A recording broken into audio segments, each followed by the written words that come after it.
So you've decided you want to do a camper van trip. Now the question is, do you go for a converted van like a Mercedes Sprinter, or do you step into a full motorhome? We've now done both in New Zealand, and the difference is bigger than you'd expect.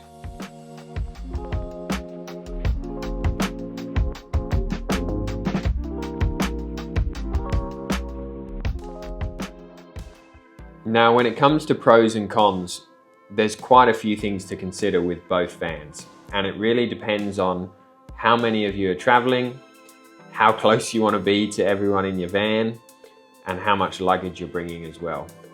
Also, the campsites and the facilities at those campsites make a big difference, and that was probably the biggest thing we noticed. We hired both a motorhome and a converted Sprinter van over our trip, so we experienced both. With the converted Sprinter vans, they're certainly easier to drive and park. After spending about 2.5 weeks in a bigger motorhome, once we got to the South Island and I started driving the Sprinter van, I instantly noticed it was a lot easier to drive. It almost felt more like a car, whereas the bigger motorhome felt more like a truck. So if you're not a comfortable driver or a confident driver, you probably want to get the Sprinter van first and experience that before you get into a bigger motorhome. Even things like the throttle response and the way it performed, you can get into a bit of a sticky situation in the motorhome because it is slower, it's not as powerful, and it's a bit of a clunky truck. And the roads in New Zealand can be very steep, they can be very twisty at times. So having a motorhome just requires more time and more focus. Whereas with a Sprinter van, it was like a big car that you could kind of drive around. You could almost zip around in the camper van. Yeah, much easier than the motorhome. So the driver needs to consider that. Will they feel more comfortable in a Sprinter van or a motorhome? With the Sprinter van as well, we found a bit of a double-edged sword with the big sliding door, because the big sliding door being open, especially with the two back doors being open, means you get a really, really nice breeze through the van. Now that's great when it's a bit warmer, you get nice cool air coming through. It doesn't really get hot or stuffy in the van at all. But the downside of that is there's no fly screens on that sliding door, and there's no fly screen on the rear door. Well, there wasn't in the van we hired anyway. So you're probably gonna get bugs in there, and you can't sleep with them open because there's no way to secure the fly screens. And if you're in an area where there's a lot of bugs, you probably don't even want to have the doors open.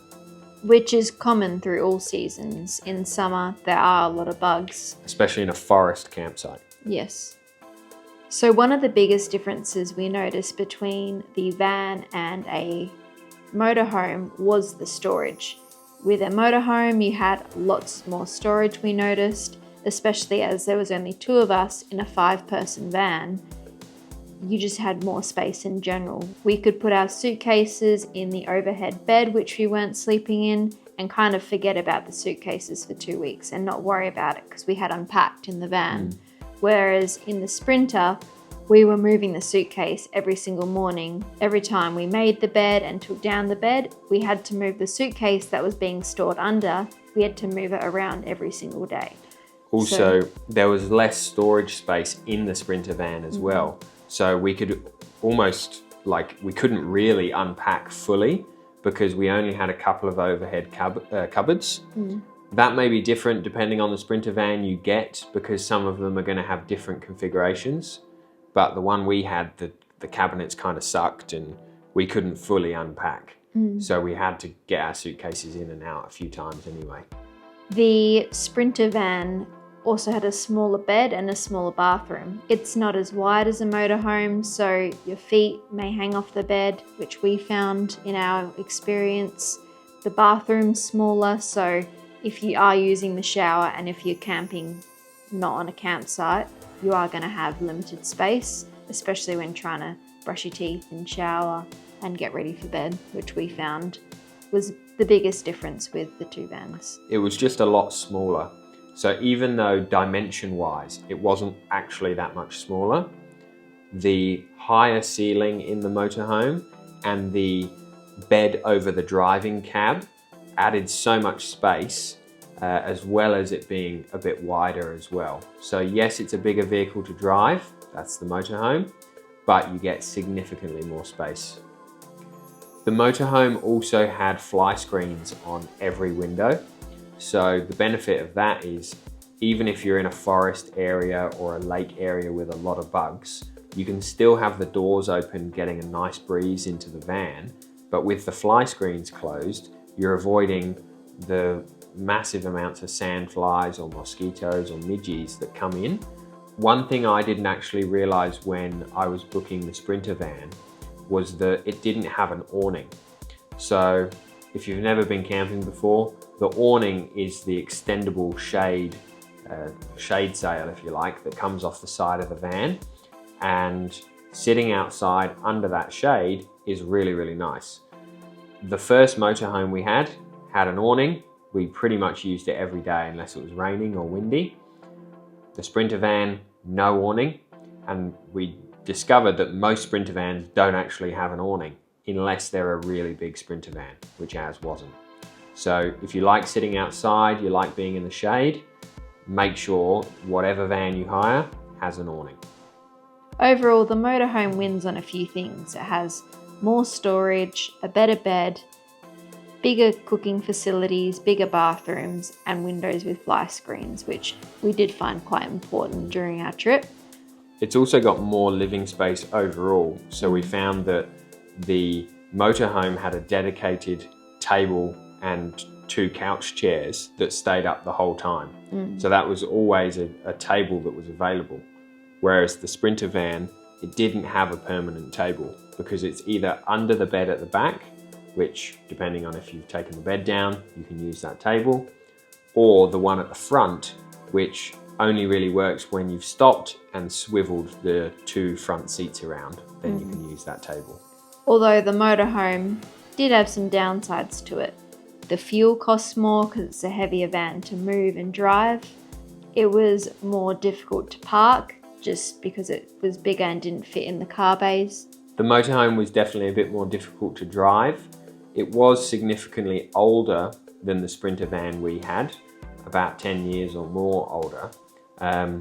But just in its size and weight, it's just a bigger machine to move around.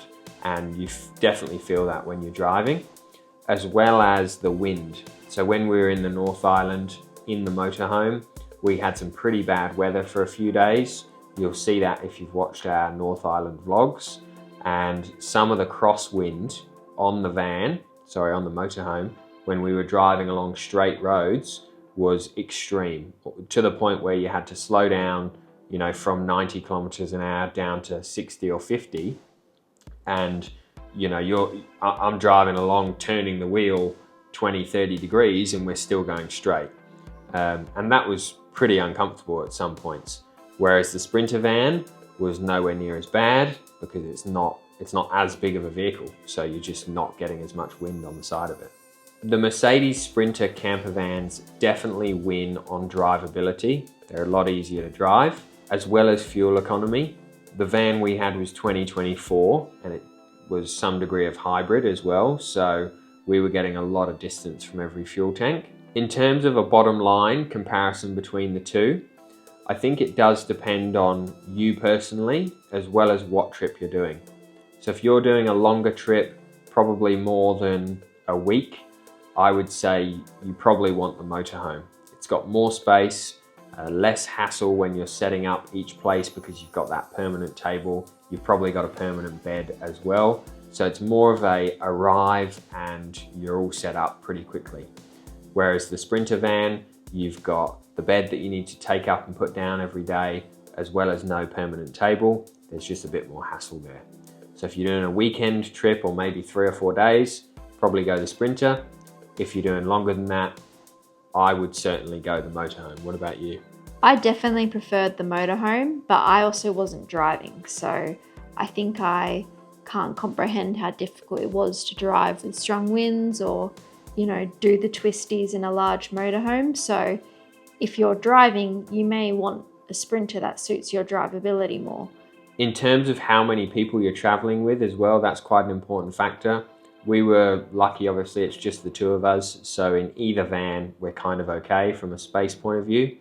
But if you're traveling with any more than 2 people, I would say you probably want to go the motorhome.